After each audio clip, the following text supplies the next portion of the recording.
Bahkan ngomong pun harus di tempat-tempat khusus yang betul-betul sesuai dengan kondisi dan keadaan ketika kita ngomong. Jangan ngomong di tempat-tempat yang justru mendatangkan bumerang untuk kita.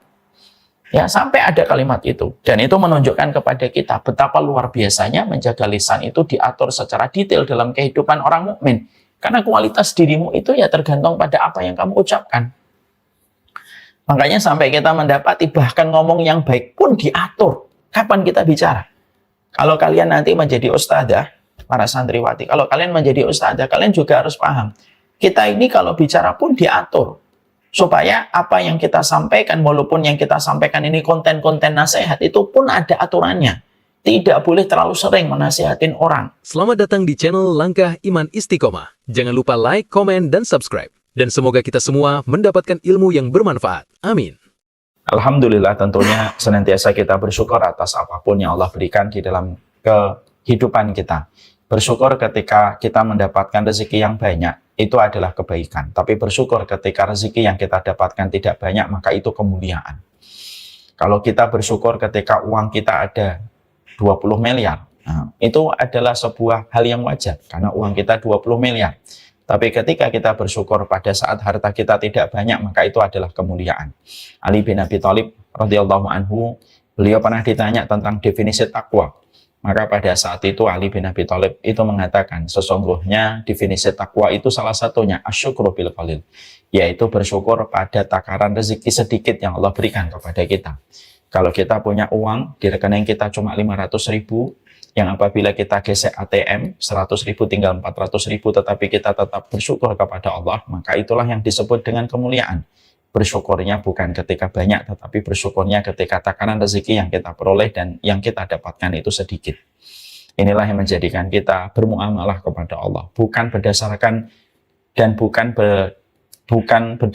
banyaknya rezeki yang Allah berikan kepada kita.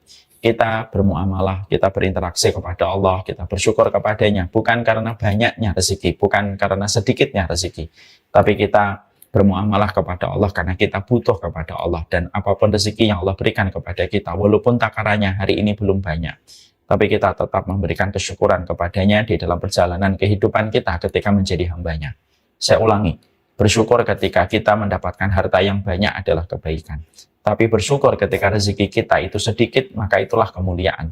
Dan itulah definisi ketakwaan yang tadi disampaikan oleh Ali. Asyukru bil qalil, dzalika huwa taqwa. Kalau kamu mampu bersyukur walaupun rezekimu sedikit, maka itulah yang disebut dengan ketakwaan. Dan kita harus paham, kenapa Allah terkadang memberikan rezeki kita sedikit, Ustadz? Apakah Allah sedang defisit sampai rezeki yang kita dapatkan sedikit? Bukan. Allah tidak pernah berkurang sedikit pun kekayaan yang Allah miliki di langit dan di bumi. Kalau Allah memberikan kepada kita rezeki kita sedikit, bukan karena Allah zalim dan bukan karena Allah benci kepada kita. Kalau kalian santriwati ataupun asatidzah rezekinya tidak banyak, itu bukan karena Allah tidak bisa memberi kita rezeki yang berlimpah-limpah, melebihi rezekinya orang-orang yang tidak beriman. Bukan. Tapi kalaupun Allah memberikan kepada kita rezeki yang sedikit, itu salah satu tujuannya adalah supaya kita itu merasakan nikmat. Karena takaran itu kalau tidak terlalu besar, itu malah justru nikmat. Kalian itu kalau makan soto, itu enaknya dan nikmatnya makan soto itu ya pada mangkok yang pertama.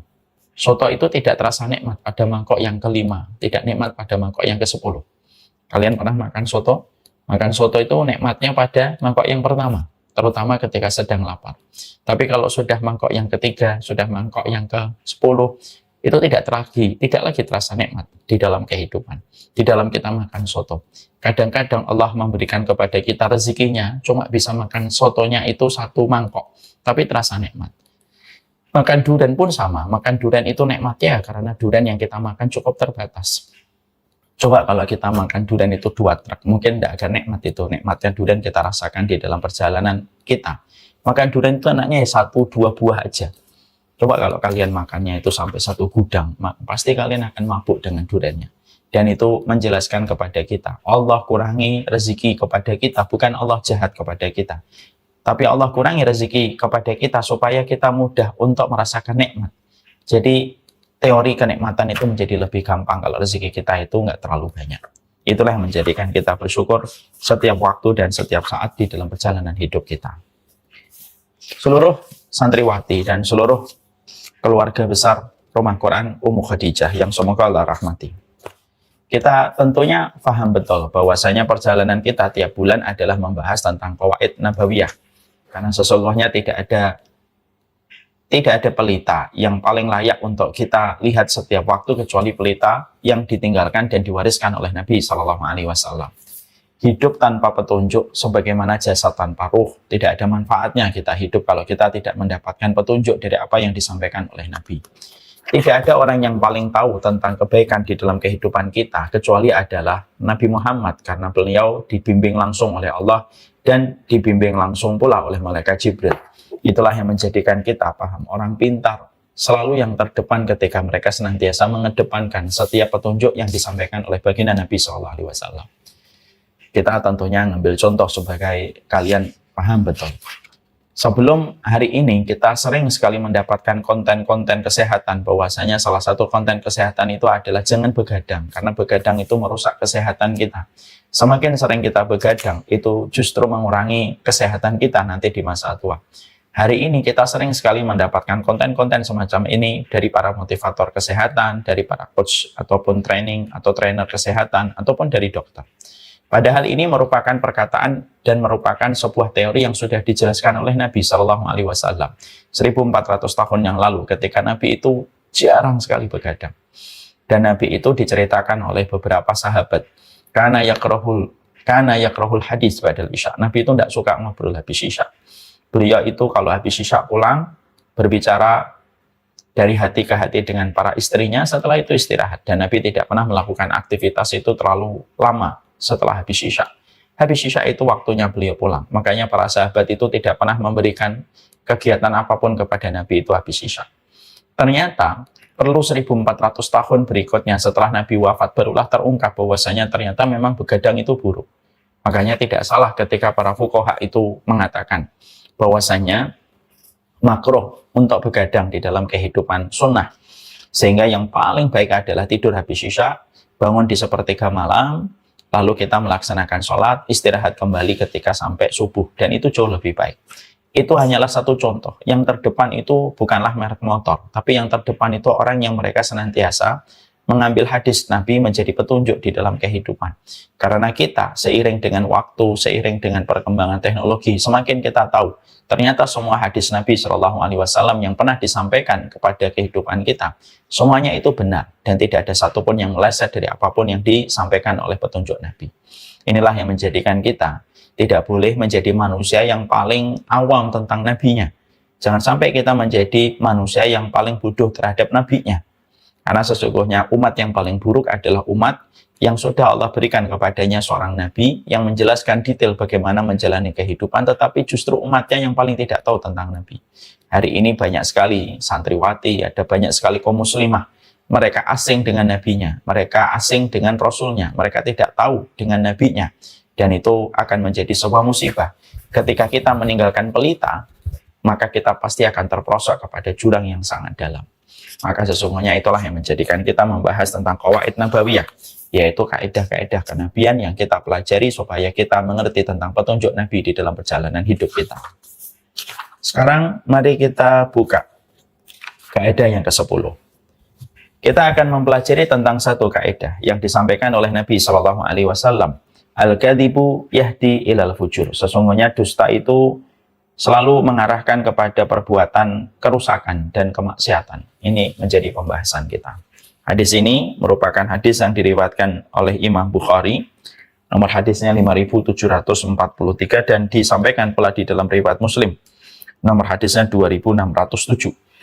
Dan ini termasuk salah satu hadis yang penting pada kehidupan kita. Supaya kita paham bahwasanya hadis ini memiliki petunjuk yang besar dan memiliki arahan yang begitu besar pada perjalanan hidup kita.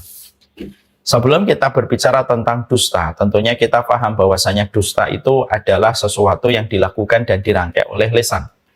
Makanya kita harus paham betul bahwasanya kita bicara dulu tentang muqaddimah, kita bicara dulu tentang prolog, bagaimana urusan lisan dalam kehidupan kita sebagai umatnya Rasulullah SAW.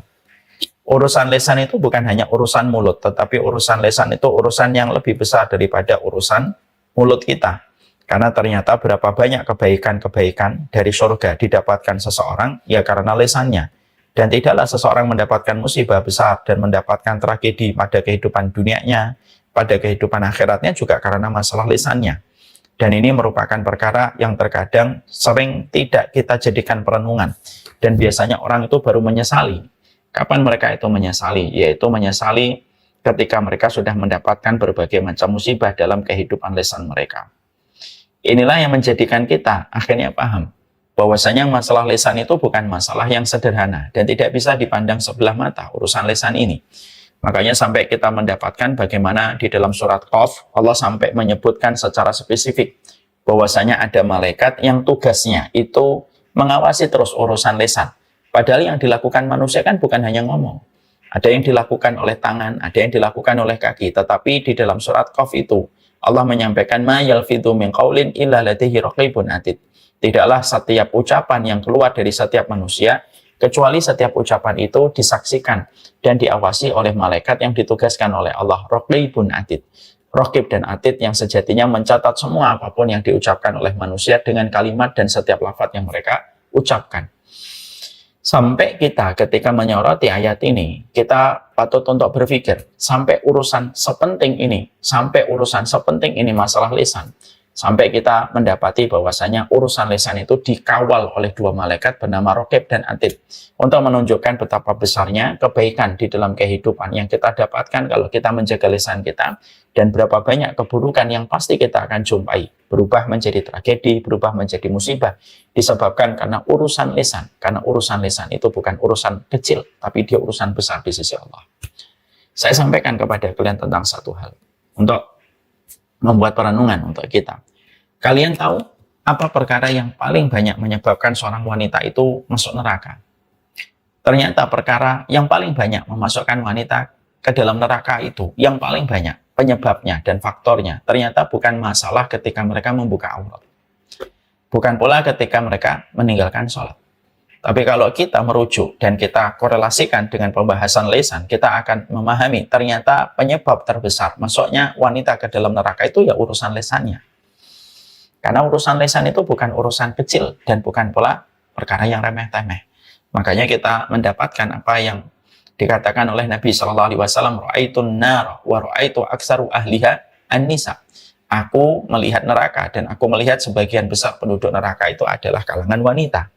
Seketika para sahabat wanita berkomentar, merespon apa yang dikatakan oleh Nabi, yakfurna billah, apakah mereka itu kufur kepada Allah sampai mereka sebagian besar mayoritas penduduk neraka itu adalah wanita, apakah mereka kufur kepada Allah? Maka Nabi langsung menjawab, fima makna ma yakfurna billah, mereka tidak kufur kepada Allah. Artinya wanita-wanita yang dijebloskan menjadi narapidana neraka ini bukan wanita yang kufur kepada Allah, tetapi mereka beriman kepada Allah. Tapi kenapa mereka tetap dijebloskan dan menjadi narapidana di neraka? Maka Nabi mengatakan yakfurna bil ashir, karena mereka kufur terhadap keluarga mereka, mereka kufur terhadap suami mereka. Gimana itu konkretnya kufur kepada suami mereka? Yaitu ketika suami mereka telah melakukan banyak kebaikan, telah memberikan banyak pengorbanan kepada keluarganya, bisa memberikan apa yang bisa dia berikan kepada keluarganya.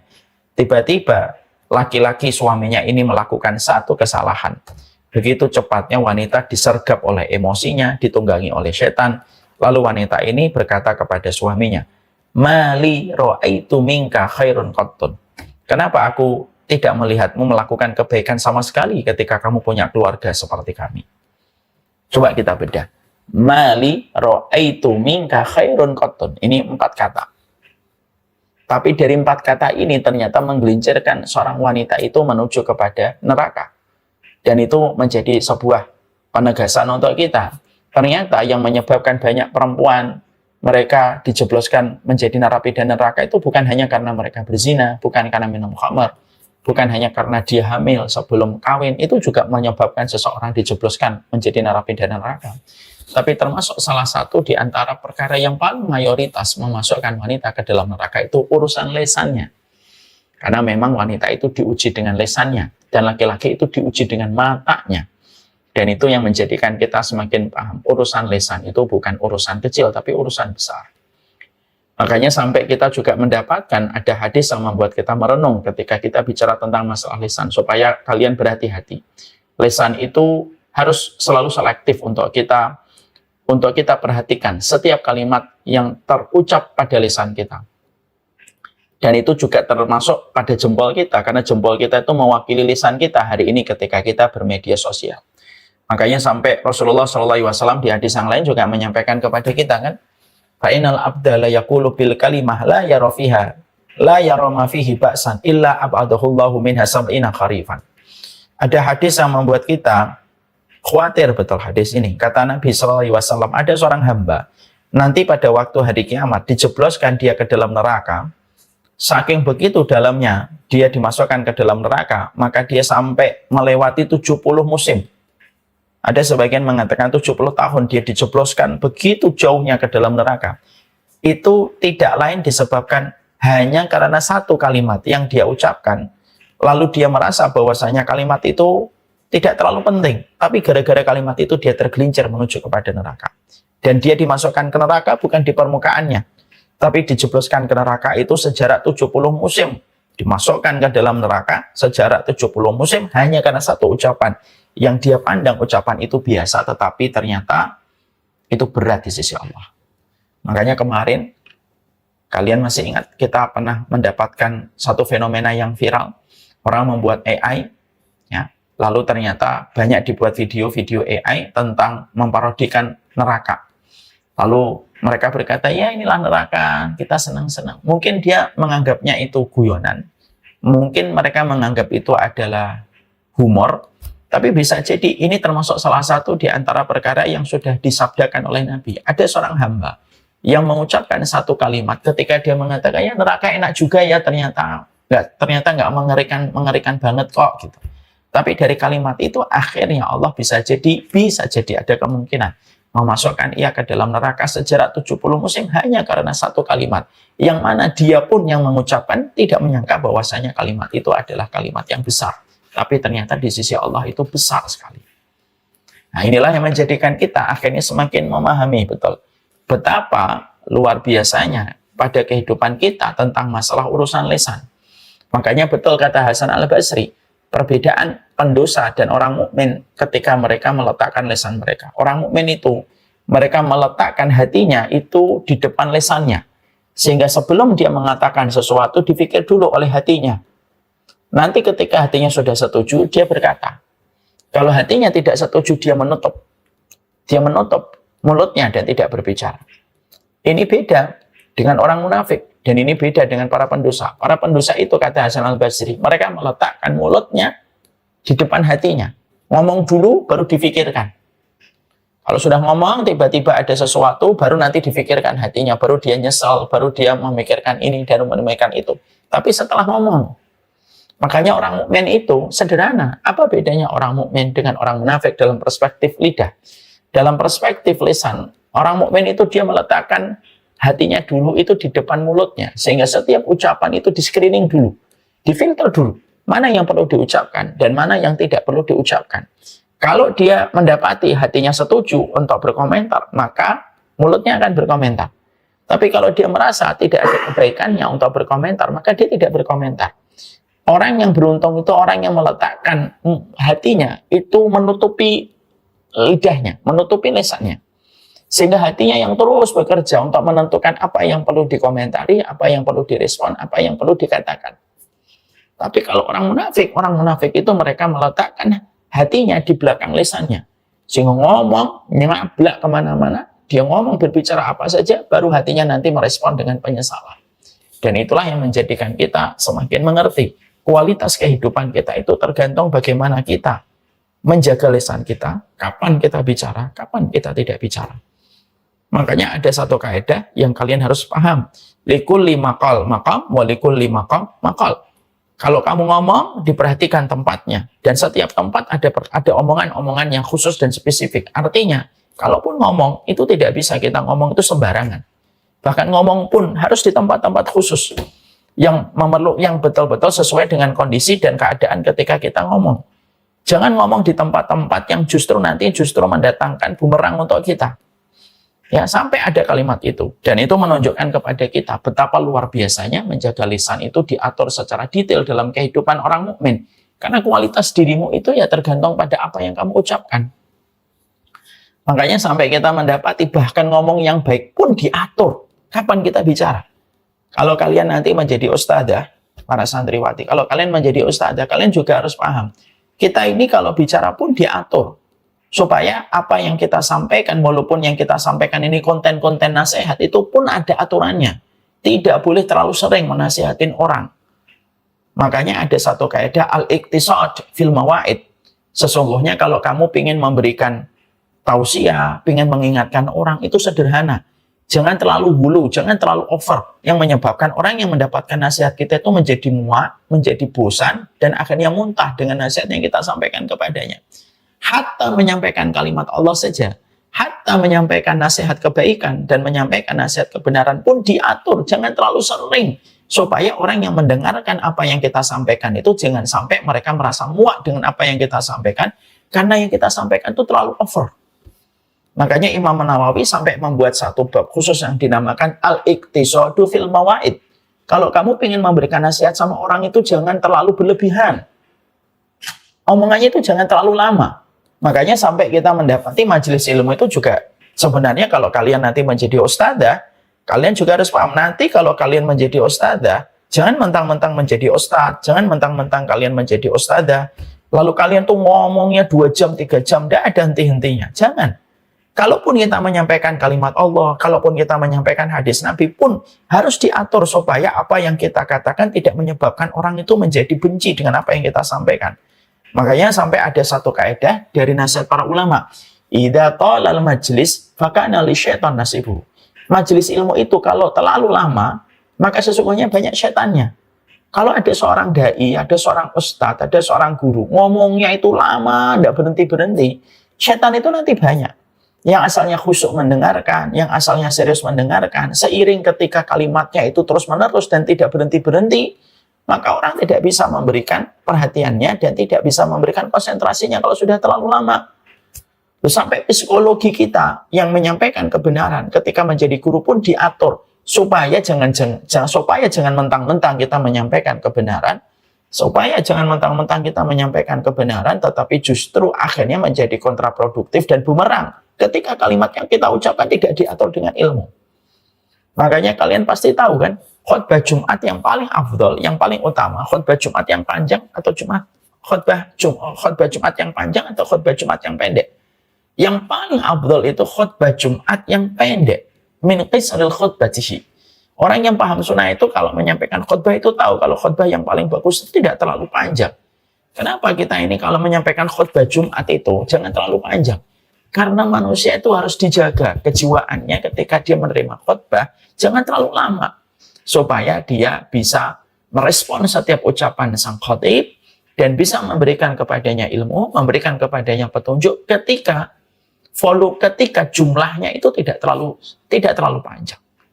Ini menunjukkan kepada kita kalaulah kita menyampaikan ilmu saja, ternyata harus diatur supaya kita tidak sampai over ketika menyampaikan ilmu, walaupun yang disampaikan itu adalah konten-konten nasihat, kalimat-kalimat Allah, firman-Nya, dan hadis-hadis Nabi. Ternyata itu pun tidak boleh over ketika menyampaikan setiap nasihat yang kita berikan kepada orang. Apalagi tentang perkara yang lebih rendah daripada perkara ketika kita menyampaikan ilmu.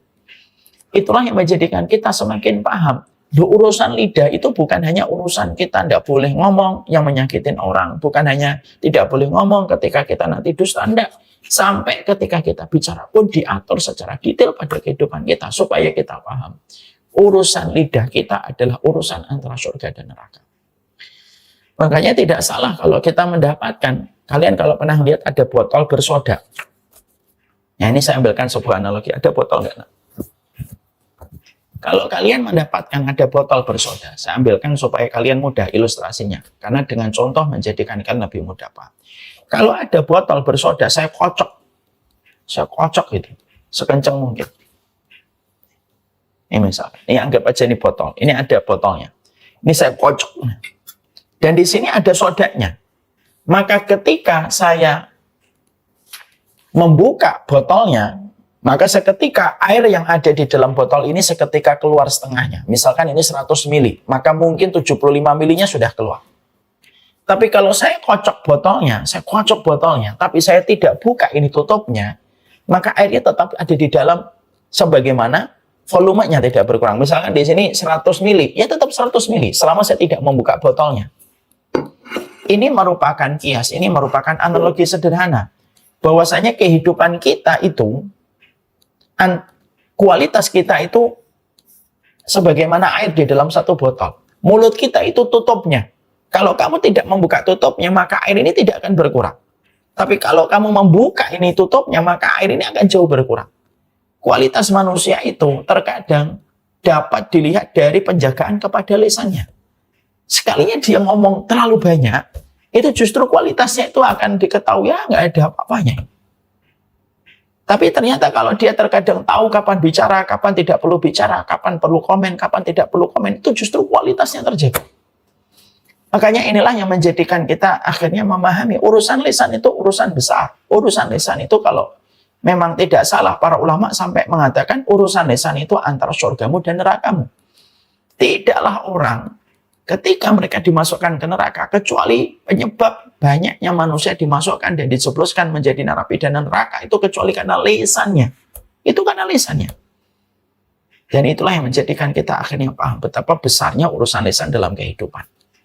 Makanya akhirnya tidak salah kalau kita ingin memahami keutamaan menjaga lisan itu, yaitu ketika kita mendapati dalam beberapa riwayat, sesungguhnya menjaga lisan itu setidaknya ada 3 perkara yang utama yang Allah berikan kalau kita betul-betul menjaga lisannya. Sebelum kita membahas tentang hadisnya, bahwasanya dusta itu bisa merangkai kerusakan dan bahaya di dalam kehidupan. Apa yang pertama? Mari kita membaca di dalam surat Al-Ahzab. Allah menyampaikan di dalam ayat 70, ya ayyuhalladzina amanu taqullaha wa qulu qawlan sadida yuslih lakum a'malakum wa yaghfir lakum dzunubakum. Wa may yuti'illaha wa rasulahu. Terus Allah menyampaikan bahwasanya di dalam surat Al-Ahzab itu, ya ayyuhalladzina amanu taqullaha wa qulu qawlan sadida yuslih lakum a'malakum wa yaghfir lakum dzunubakum. Allah menyampaikan dalam surat Al-Ahzab 70 sampai 71, wahai orang yang beriman, bertakwalah kamu kepada Allah dan ucapkanlah ucapan yang benar. Yuslih lakum a'malakum wa yaghfir lakum dzunubakum. Maka Allah lalu memberikan garansi kepada orang yang senantiasa ngomong yang benar. Jadi kalau lisannya itu ngomong yang benar, maka Allah memberikan garansi itu 2. Yuslih lakum a'malakum, amal kalian itu akan diperbaiki oleh Allah. Artinya bahwasanya amal kita, apabila ada yang kurang ditambahi oleh Allah, ada yang tipis ditebalkan oleh Allah. Apabila ada yang bengkok diluruskan oleh Allah. Yuslih lakum itu dibenerin. Karena amal kita kan terkadang ada yang tipis, ada yang rusak, ada yang kurang. Kalau rusak diperbarui oleh Allah. Kalau kurang ditambahi sama Allah. Kalau tipis ditebalkan oleh Allah. Yuslih lakum a'malakum wa yaghfir lakum dzunubakum. Dan Allah itu mengampuni kita. Dosa-dosa kita akan diampuni. Jadi sebab diampuni dosa kita itu bukan hanya karena kita mendapatkan musibah. Sebab diampuni dosa kita bukan karena hanya istighfar. Sebab diampuni dosa kita bukan karena sedekah semata. Tapi salah satu sebab diampuni dosa-dosa kita di dalam kehidupan ini itu apa? Yaitu ketika kita di dalam kehidupan ini, kita menjaga omongan kita dan kita pastikan omongan kita itu benar, Allah garansi dengan 2. Yaitu adalah Allah berikan kepadamu, amalnya diperbaiki oleh Allah, dan dosanya diampuni oleh Allah. Makanya sampai orang kalau lagi bercanda, tapi tetap ngomong yang benar, Allah bangunkan kepadanya rumah di surga. Kenapa? Karena kalau kita sedang bercanda itu terkadang kita lebih gampang merangkai dusta hanya untuk mengundang gelak tawa. Saking cintanya Allah kepada kalimat yang benar, yang diucapkan oleh lisan, sampai bercanda pun walaupun itu sekedar bergurau, Allah masih memasang kepada kita sebuah screening, sebuah proteksi. Kalaupun kamu bercanda, bercandalah yang benar. Bercandalah yang benar, jangan sampai bercanda yang dusta.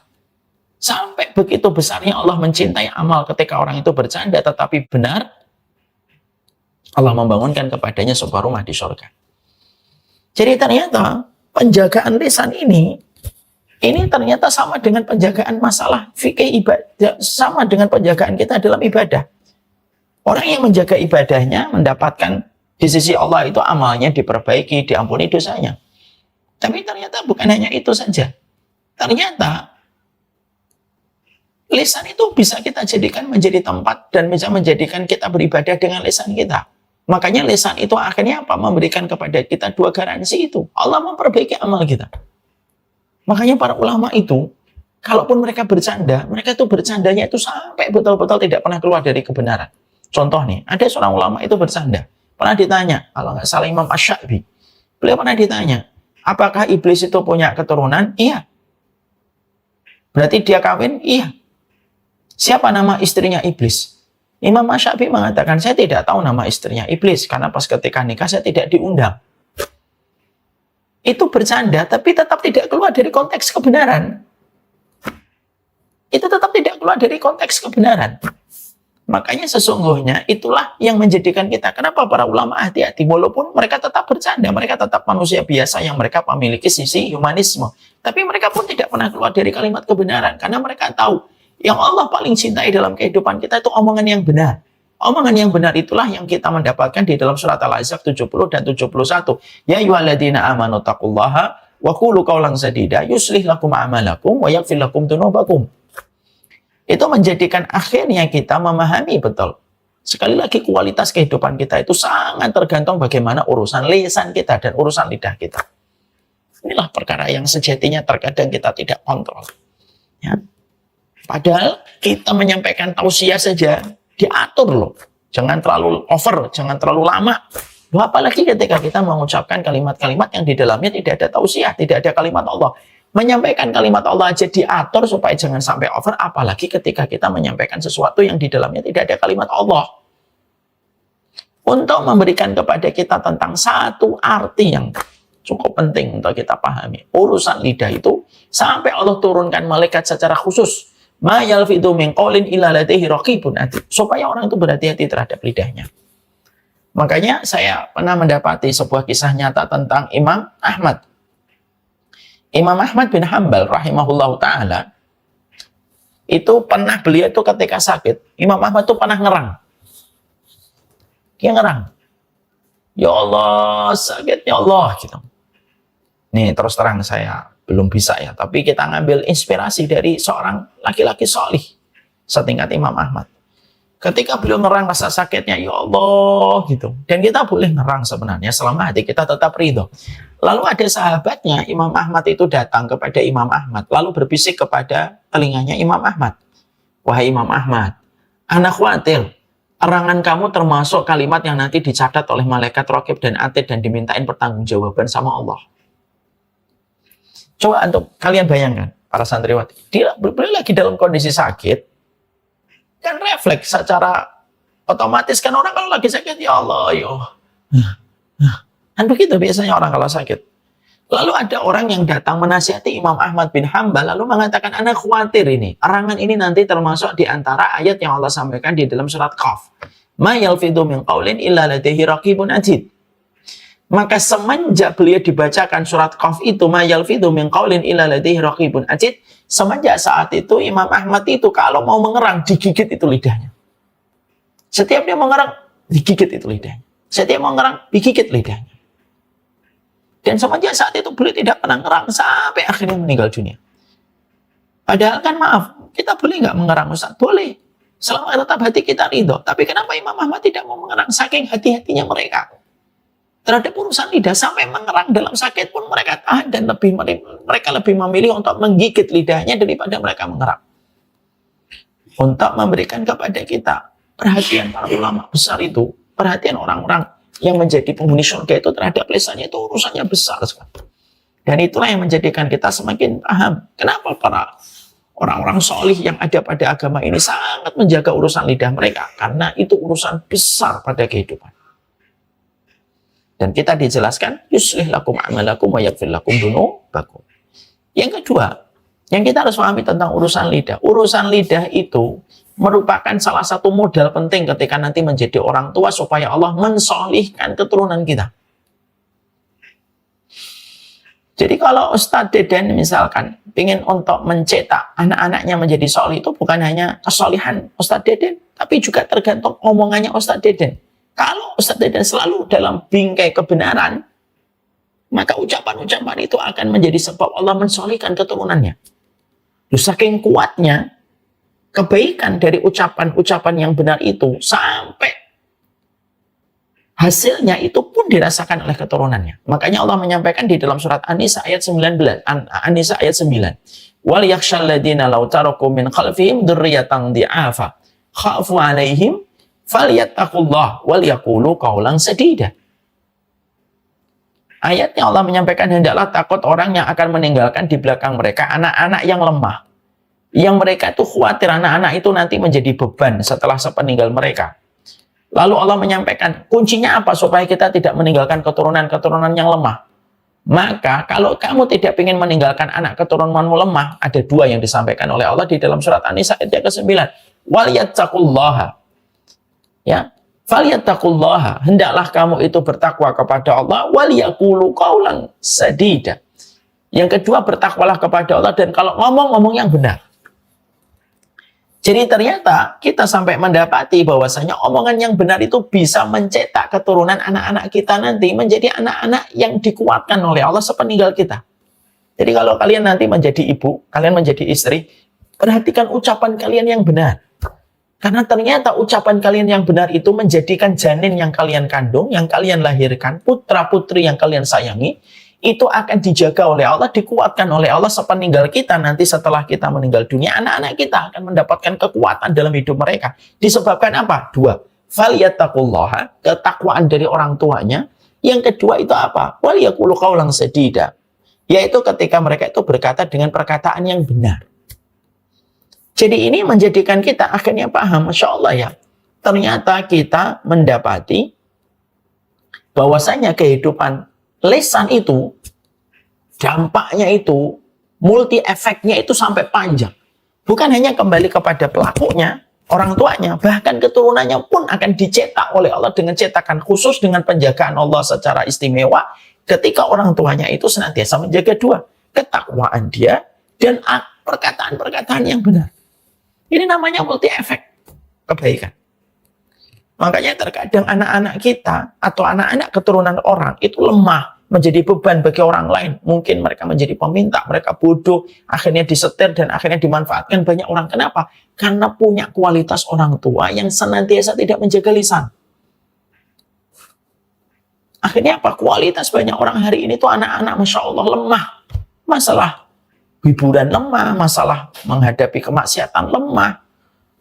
Kenapa kita mendapati generasi muda hari ini begitu lemah? Itu salah satu sebabnya bisa jadi kalau kita merujuk kepada surat An-Nisa 9, itu disebabkan karena orang tuanya mungkin tidak menjaga dua, tidak menjaga ketakwaan dan tidak menjaga perkataannya yang benar. Ya.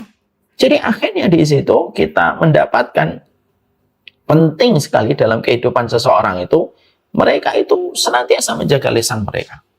Karena dengan menjaga lisan itu adalah sesungguhnya inilah yang merupakan perkara yang bisa menjadikan seseorang itu diberikan keturunan yang berkualitas dan diberikan pelindungan secara istimewa oleh Allah. Kalau mereka punya orang tua yang senantiasa menjaga lisannya. Ya. Yang ketiga yang kita harus paham, menjaga lisan itu merupakan tanda kita beriman kepada hari akhir. Ini tentunya kita paham sekali ketika Allah mengatakan man kana yu'minu billahi wal yawmil akhir falyakul khaira aw liyasmut. Barang siapa yang beriman kepada Allah, hendaklah dia berkata yang baik ataupun dia diam. Kenapa dikaitkan oleh Allah di dalam sabda Nabi riwayat Bukhari Muslim itu dengan iman kepada hari akhir? Karena orang kalau dia nggak beriman kepada hari akhir, dia tidak akan peduli dengan apa yang dia omongan. Tapi kalau orang tahu ada babak kedua di pengadilan Allah, kelak kita akan dibangkitkan kembali dan kita menghadap kepada Allah. Orang yang paham tentang hari akhirat itu pasti dan pasti datang dalam kehidupan, maka dia pasti akan menjaga lisannya. Karena apa? Sebab kelapangan urusan akhirat tergantung sama lisan dan sebab kesempitan akhirat itu sangat tergantung kepada lisan. Ya. Di sini akhirnya kalian memahami ada 3 yang saya sampaikan. 1, ya ayyuhalladzina amanu taqullaha wa qulu qawlan sadida yuslih lakum a'malakum wa yaghfir lakum dzunubakum wa may yuti'illaha wa rasulahu faqad faza fawzan adzima. Surat Al-Ahzab 77:1. Allah akan memberikan dan memperbaiki amal soleh kita.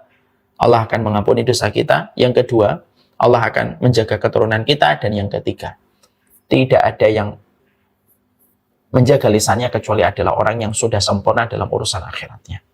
Nah, inilah yang menjadikan kita memahami ini dulu, supaya kita paham. Kita tidak mungkin membicarakan kaidah yang ke-10 bahwasanya dusta itu membawa kepada kerusakan, kecuali ketika kita harus paham bahwasanya kedustaan itu produk dari sebuah makhluk yang bernama lisan. Nah, maka salah satu amanah besar yang ada pada lisan itu apa? Berkata yang benar. Jangan berdusta. Karena dusta itu akan membawa berbagai macam kerusakan. Nanti kita akan bahas apa kerusakan demi kerusakan yang dirasakan setiap orang ketika mereka berdusta. Makanya Nabi pernah ditanya kan?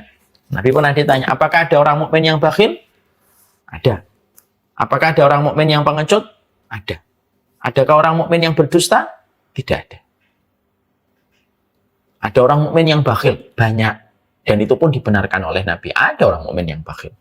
Ada orang mukmin yang pengecut? Ada. Dan Nabi pun sudah mengatakan ada orang mukmin yang pengecut. Tapi ketika Nabi ditanya, ada nggak orang mukmin yang berdusta, pendusta? Tidak ada. Tidak ada orang mukmin yang pendusta. Itu seakan-akan Nabi ingin memberitahukan kepada kita, kedustaan itu tidak termasuk dalam ranah keimanan. Nah, nanti kita akan bahas pada pertemuan kita selanjutnya. Wassallallahu ala nabiyina Muhammad.